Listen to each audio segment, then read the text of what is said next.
Umuhanzi Chris akomeje gutera urujijo bamwe mu bakunzi b'umuziki nyarwanda. Benshi batangiye kwibaza kiri gutera Chris atari gusohora indirimbo muri iki gihe, kandi aribwo yakabaye ari gukora ibintu bihambaye cyane, nk'uko abandi bari kugaragara muri showbiz nyarwanda barimo barasohora indirimbo ubutitsa. Mwenye byinshi byimitse kuri Chris ukomeje gutuza cyane, utari gukunda kugaragara kuri social media za mu gihugu cy'u Rwanda nk'uko byahoze mbere. Ese wakibaza byaba byaratewe n'iki? Sobanukirwa kandi umenye, mwibutsa gukora subscribe kuri Dr Senga TV. Kora subscribe kugira ngo ujye ubona update z'ibiganiro byacu duha twa-uploading.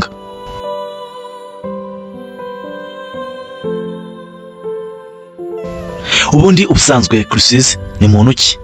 Menya byinshi byimitse umenye amwe mu mateka agiye aranga uyu musore.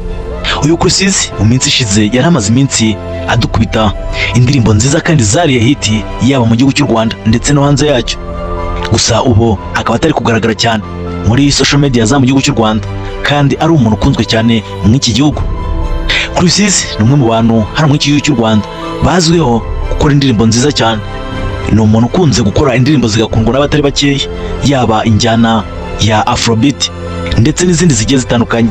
Nubwo uyu musore Chris yatangiye akora injyana za hip hop, nyuma akaza kwisanga ari gukora injyana za Afrobeat, ariko gukora Afrobeat akaba atari we wabihisemo, ahubwo byaratewe n'umumanager we. Ubundi Chris inzozi ze zari gukora injyana ya hip hop nk'uko mwakunze kujya mumubona mu ndirimbo ze zabanje, ariko ibyo sibyo byatuzinduye. Ndagira ngo tuvuge ku byatuzinduye.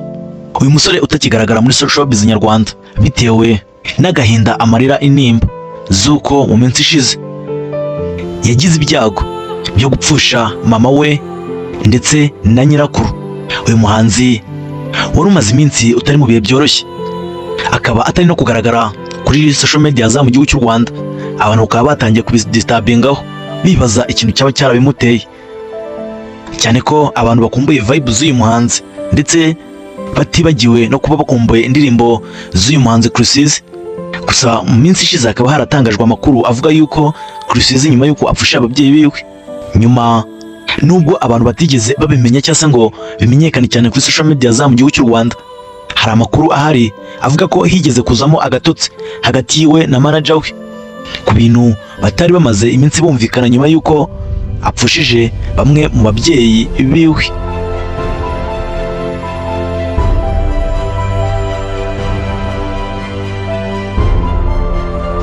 Gusa twirengagije ibingibi byuko yashwanye na manager we, gusa nyuma bakaza gusubirana, bikaba aribyo bishobora kuba byaratumye uyu muhanzi wahoze ari umuntu ukunda kuvibinga kuri social media za mu gihugu cy'u Rwanda atakibasha kuba yavibinga, cyangwa se ngo tumubone nk'uko twahoze tumubona mbere.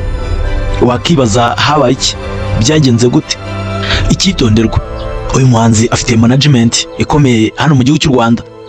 Benshi bakomeje gutangaza bavuga ko ibi ari bimwe mu bintu management yiwe yamutegetse.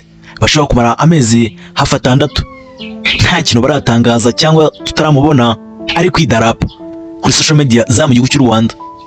Ikindi kandi ngira ngo mu minsi yashize nk'uko mwabibonye hasohotse post ivuga ko Chris afite indirimbo nshyashya.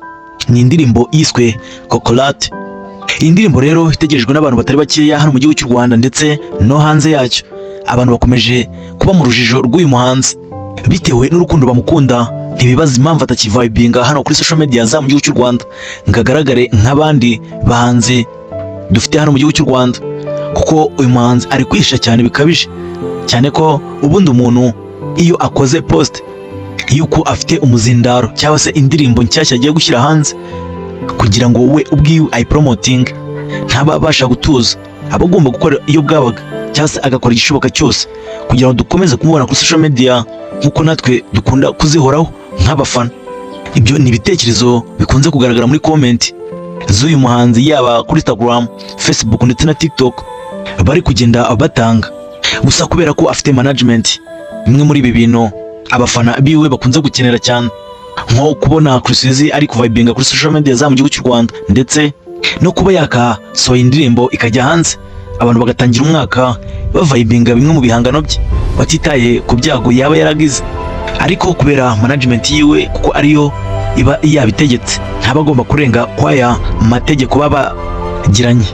Hari abantu benshi cyane batazi bimwe mu bintu uyu muhanzi aba atagomba gukora kuko aba afite abamureberera inyungu. Gusa byinshi cyane bitangaje ni uburyo bari gutegura uyu muzindaro bagiye gushyira hanze, ushobora kuzaza usibanganya bimwe mu bikomere uyu muhanzi yagize mu mpera z'uyu mwaka washize wa 2025.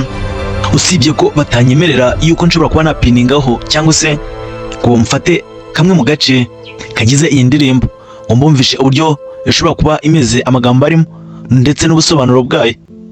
Gusa uyu musore akaba ababikiye umwe muzindaro uzaza ukazuvanaho zimwe muri saga zimaze iminsi zivugwa hano muri iki gihugu cy'u Rwanda, ndetse nyuma y'uko asohoye umuzindaro azahita akomerezaho nk'uko byahoze yose igize igihugu cy'u Rwanda. Menya byinshi cyane bitangaje ko uyu muhanzi yaba ibyo yagezeho mu mwaka wa 2025 ndetse n'ibyamubayeho, cyane ko bimwe mu bintu akunda kuvuga cyangwa se gutangaza avuga ko umwaka wa 2025 atari umwaka azigera kumbura, kuko ari umwaka yaboneyemo ibintu byiza, ari umwaka yaboneyemo abafana, abamukunda ndetse n'abamwanga. Atibagiwe avuga ko ari umwaka yagizemo ibyago atigeze abona mu indi myaka yagiye imuranga. Umwaka wa 2025 awufata nk'umwaka w'ikigeragezo gikomeye cyane kandi wo kwigiramo ibintu byinshi cyane bigiye bitandukanye.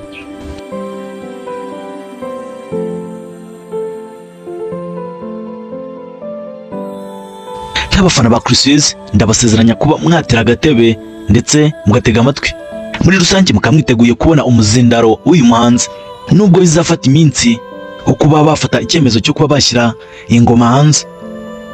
Gusa ibyo izakora muri uyu mwaka ni amateka akomeye cyane. Njyewe mwari muri kubana muri iki kiganiro, nitwa Dr. Singa TV.